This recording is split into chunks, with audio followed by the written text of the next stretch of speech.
This is a reefer trailer on fire.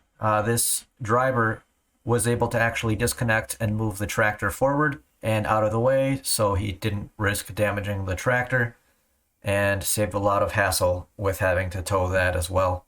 If there's something on fire, basically, best advice is to get out of the area, but he was able to disconnect that trailer and drive his truck away.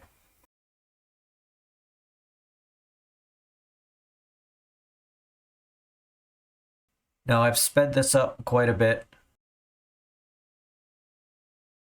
This is a reefer trailer, which means refrigeration trailer, and these things are basically just plastic walls filled with insulation, and once they start burning, it's hard to put out.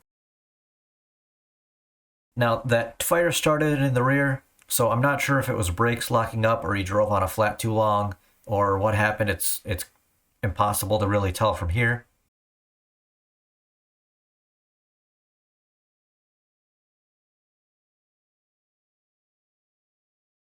Police have shut down not only the shoulder, but the inside two lanes, and you can see why right here is how far that debris is actually blowing out from that trailer.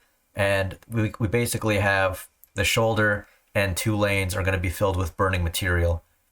Not only that, but the heat that's generated from this fire can actually melt and damage paint and cause other problems from vehicles that are driving by too close. So firefighters are on scene. Once they actually get water on it, they can start to fight that fire. Now, it's about 0 degrees out. It's definitely below freezing. And I've been out here to these scenes where after the vehicle is put out, all that water on the ground, especially in this cold, it actually freezes the vehicle to the ground and makes the entire thing an ice rink and makes everything very hard to work. That just elevates this whole job to a whole nother level that it's hard to comprehend unless you've actually been there and seen it for yourself. Now again, these fires are very, very hard to put out. They basically have this one hole in the side that they're trying to put out while other firefighters are attempting to open those rear doors. Even though they're spraying all this water on it, all that plastic, all that insulation, everything inside there, all the cardboard boxes from everything that is being shipped, it's all burning. And it's an enclosed space, so it's trapping all that heat as well. So they have all of that stuff working against them when they're trying to put this fire out, but they have to keep working at it, and eventually they're going to beat it. You can start to see the hole in that trailer that's forming. If you look closely through the smoke, you can see right through the hole in the side and the hole in the roof where the flames are shooting out. Now, what's actually burning in here is boxes of White Claw. This truck was carrying hard seltzer. So I don't know if anything is burning off and evaporating and that alcohol content is adding to the fire, but it being White Claw, there's, it's basically water anyway. Even though they've been working at it, everything in there is starting to burn out. It's starting to pile out. For everything that they've knocked down, it just keeps coming back up.